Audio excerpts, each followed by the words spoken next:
Hello! Today we are talking about my least favorite entry in favorite series. So, these are all books that I think are the least good in series that I would consider to be some of my favorite series ever. So this is not like a, oh, I hate this series kind of video. This is a like, hey, I love this thing, but this is the least good version of this thing. Some of these I still actually think are pretty, like, solid. And others, I'm like, no, I really, I have a problem with this one, or I don't like this one.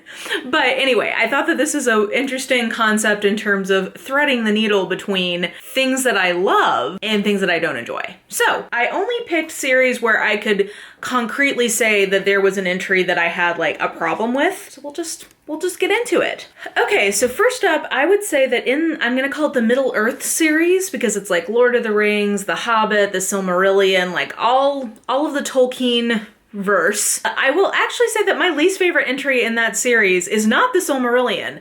Probably because I grew up reading the Bible. I'm actually pretty okay reading The Silmarillion. I kind of like it.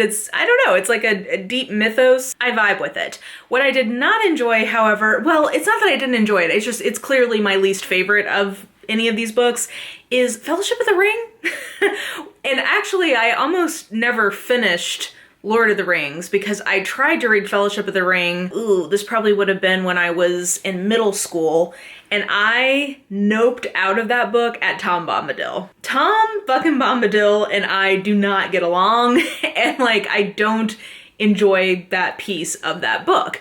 That being said, once I get past, basically once we get to Rivendell and the actual adventure really kicks into gear, I like that book just fine, but the way Tolkien wrote Fellowship of the Ring, and actually Lord of the Rings in general, is he just kind of started writing, and if he got to a point where he couldn't figure out how to proceed, he just scrapped everything he had and started over. And so, it's very clear to me in the beginning part of Fellowship of the Ring that he didn't fully know how he was getting into the story, and I just don't like Tom Bombadil. I know other people love him, but that's just not a successful part of that book for me, and therefore, among all of the Middle-earth books, Fellowship of the Ring, I would say, is the one that I like the least. Okay, next is one that actually is kind of an interesting pick, because I am in the middle of doing a big reread and podcast about this series. This is one of my all-time favorite series, no questions about it. I love the Side-Changeling series.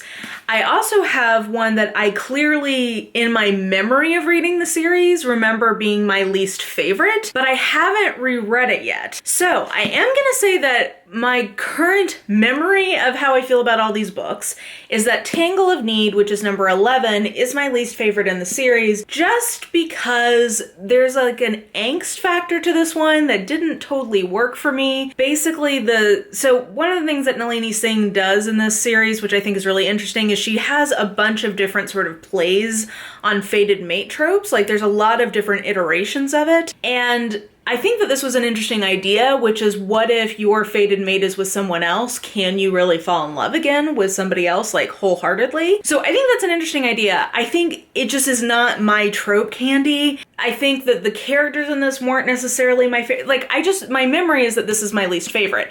However, so far in my actual reread, I would certainly say that Mind to Possess is my least favorite. So I'm gonna be interested to see if this remains my least favorite in the series. And also I should say, for both of those books, I would still happily read those over almost any other book. I still really enjoy them in terms of just, I love this series. I enjoy spending time in this world. So it's not that I hate either of those books, but they are clearly, in terms of favorites, not up there for me. So anyway, we'll see if this remains my least favorite or if Mind to Possess overtakes it. Okay, and then we'll go to my least favorite book in my all-time favorite series, which is the Kate Daniels series from Alona Andrews. And my clear least favorite book in that series is Magic Rises, because I think it violates the way that those characters have been set up. I can't really get into details because it would be spoilery, but there is a betrayal in this book that I don't think I would have forgiven if I were Kate Daniels. I think that it also is incorrectly characterizing who Kate is and what every other character knows about Kate. So the reason for the betrayal is not how to say this. I'm trying to like walk around this without spoiling. There is a plot afoot, and for that plot afoot to work, the people implementing the plot need to make Kate think something. And their reason for thinking that they have to make Kate think that is incongruent with the character setups up till that point in the series. So for me, it felt like needlessly punishing a character for not valid story reasons. More like, I want to try to have this kind of angst in their relationship, so I want to introduce this. So for me, even though I love the series, and actually I love a lot of parts of that book, it's not like the worst thing for me to read.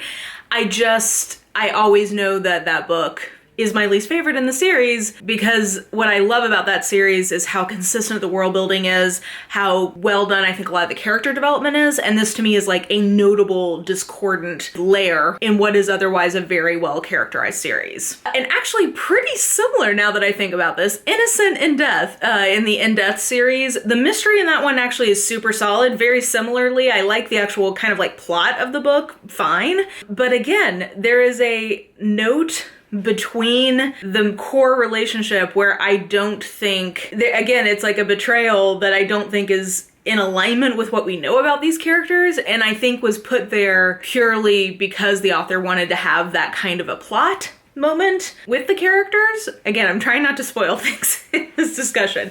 And I think this is in the fandom in general, like a book that nobody likes, pretty much, based on like what I've seen in reviews and people talking about the books. People, I think it's pretty universally agreed, like, don't like that element of this book.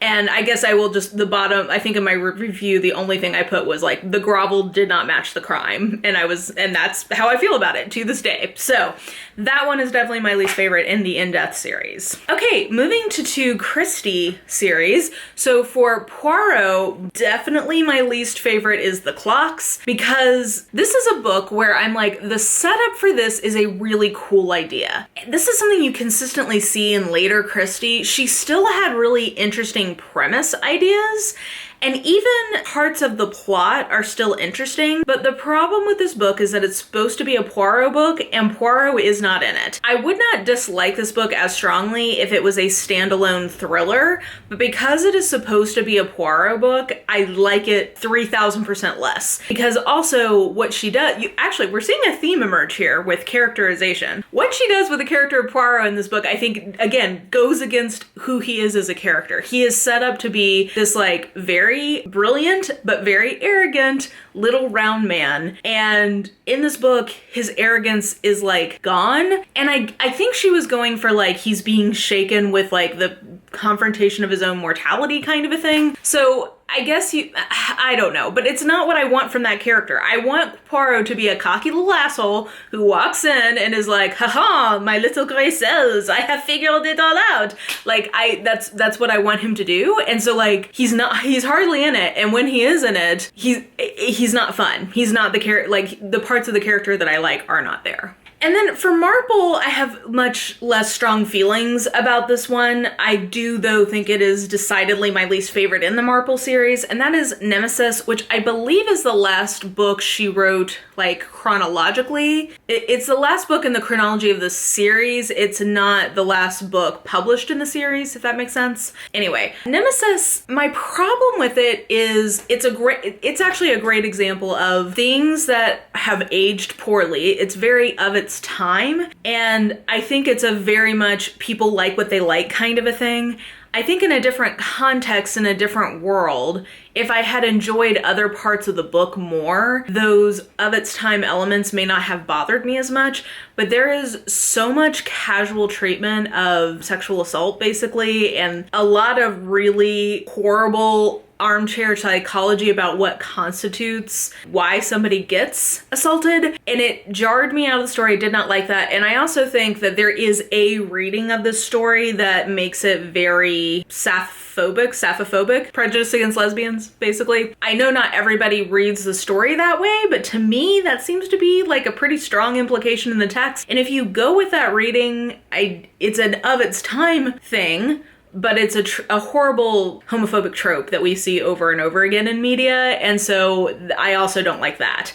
So like if I was vibing with the book overall more, possibly those things wouldn't have bothered me so much, but because the book itself I think is not necessarily one of the stronger ones, it was pretty late in her oeuvre, and it's pretty well known that by the time she was writing in her 70s, she was not fully in all of her faculties by that point, which, hey, like you make it that long, no shade there. But anyway, all that to say, I think if the book itself had been stronger, those elements possibly wouldn't have bothered me as much, but they do bother me, and so therefore it diminishes my enjoyment of that book, and that's just kind of the long and short of it. Okay, and then 3 more recent series. One of them I'm just going to quickly mention as an honorable mention, because I wouldn't say the Farseer Trilogy itself is one of my all-time favorites, but I love Robin Hobb's writing, and I am guessing overall the Realm of the Elderlings is going to be a favorite. This is definitely my least favorite of the 3 because I just think the middle of this book drags so much. I like the ending, and I know a lot of people do not like the ending of this book, but I kind of like the ending, but the path to get there was long and hard. Let's just put it that way. Then 2 other series that definitely are newer series to me, but are all-time favorite series. One is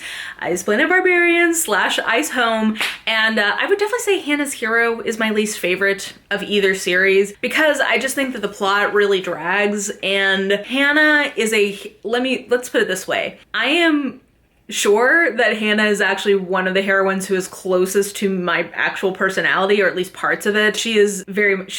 I'm a Virgo moon. She must be like a triple Virgo. She wants order. She wants to feel like she is in control. She wants to be right. I probably just see that in myself and therefore don't like it in her, but I don't like it in her. She's not, I don't think, one of the funner heroines to read. In contrast, for instance, like Maddie, I think Maddie is actually a pretty similar heroine in some ways, but I really liked Maddie and I kind of liked her spunkiness. Hannah, I don't know. Hannah is just not, I struggle with her. And then there are other heroines in the series who like are more or less favorites of mine, but usually the plot or like the overall romance will kind of win me over, and I just don't. The plot in that one just really didn't do it for me for the most part. So for me, that is definitely my least favorite between the 2 series. Would I read it again happily? Yes, I would. You guys know how I feel about those Blue Pink Datelians. And then finally, Percy Jackson, the original 5, because I'm still making my way through the spinoff, The Heroes of Olympus. I'm still working on that. But for the original 5, I think The Sea of Monsters is definitely the weakest. It's the second book. It's kind of like a sophomore slump type of thing. I think that plot-wise, this one is definitely the weakest. That being said, so like it is my least favorite. It's very easy for me to be like, which of those 5 do I like the least? Definitely the second one. But that being said, I do absolutely love Tyson. Like Tyson is one of my favorite characters in the series, period. So like the introduction of him and the beauty of that brother relationship in Percy, like learning about like the value of family, no matter what they are, who they look like. I love that. I thought that was great. So I still actually really enjoy this book. I gave it a 3.5 star, but this is a good example of one where I actually quite like the book. But if I'm picking a least favorite in the series, it is very clearly my least favorite. So I felt like it qualified. And those are my least favorite books in my favorite series where I had a clear, immediate reaction of what I thought my least favorite one was. So let me know what you thought of any of the books that I mentioned. Do you agree or disagree? If you've read those series, do you have a different least favorite book in that series? Or do you have another favorite series of yours where you clearly have a least favorite? Let me know that in the comments below. And yeah, I think that will do it for this video. So if you enjoyed it, please like, subscribe, follow me on the social medias if you are so inclined. I have all that information listed in the description box below, and I think that will do it. I hope you're having an absolutely lovely day today, and I will just talk to you soon. Bye!